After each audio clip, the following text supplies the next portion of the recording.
Hi, and welcome to this presentation of the text or the story, A Chess Problem by Agatha Christie.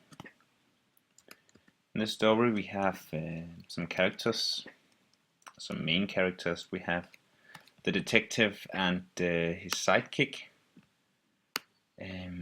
which in this case is Hercule Poirot,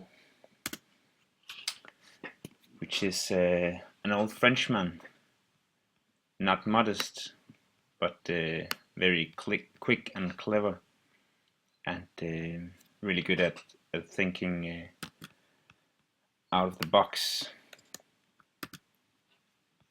Then we have his sidekick, Captain Hastings, who's more like a traditional English gentleman, and thinks more like a traditional policeman, and is very good at asking all the stupid questions. He's also the teller of the story, the first person narrative. And then we have the policeman, which in this case is an inspector called Inspector Japp. And the client, which in this case is the same as the policeman. I'm just going to go through the story quite quick and talk a bit about the clues that we get. The whole story starts with Inspector Japp, who's explaining the case and the theory that the police are working with, and Hercule Poirot and Hastings are invited to see the autopsy. And here they're presented with the burn on Wilson's left hand and the white bishop in his hand. Hercule Poirot and Hastings are visiting Dr. Savarinov afterwards and interviewing him about his niece and about the crime, and they get to see the chess table and inspect it. Afterwards he gets to interview Dr. Savarinov, and he warns them about his niece that he thinks might be an imposter. He asks about the match and the opening of the game, and when returning back to Hercule Poirot's apartment, they found out that Wilson was not poisoned. And after examining the two bishops, because he stole one of them from the chess play, Hercule Poirot realized that Wilson was electrocuted from the flat below, and he immediately calls Inspector Japp to let him know that he suspects Ivan, the butler, to be the murderer.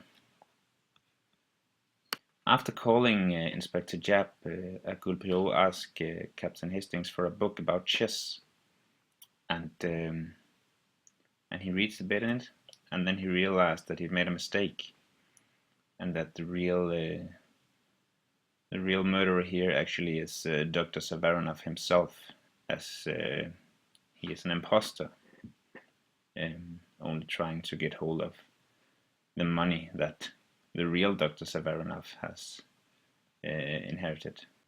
In all the detective stories, there is some things that's equal for all of them, and one of them is that there has to be a motive.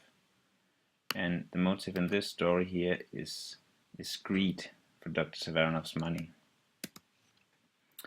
Usually there's also this traditional denouement, which is a scene where the detective is presenting the solution to the case for the reader, where all the involved in the crime is there, and he points out the murderer. In this case we have not a traditional denouement, as Hercule Poirot is presenting the solution to the case for Inspector Japp over the phone. Then we have the 20 rules for detective stories. And I'm not gonna go through all of them, but just the most important,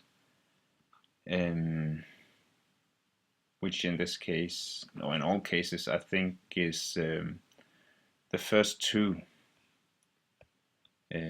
which is the reader should have the same opportunity to solve the mystery as the detective, and the reader must be given the same information as the detective, not just red herrings. If this is the case, you can have a story that is pretty much like a crossword or a Sudoku that people can have fun solving. Also, rule number 8 is quite important. No supernatural influence. If there's supernatural influence, it'll be a bit like a false solution to a Sudoku. It'll be like cheating if you have an alien as a murderer. The chess problem obey almost all of the rules except for number 19, which is the murderer's motive has to be personal.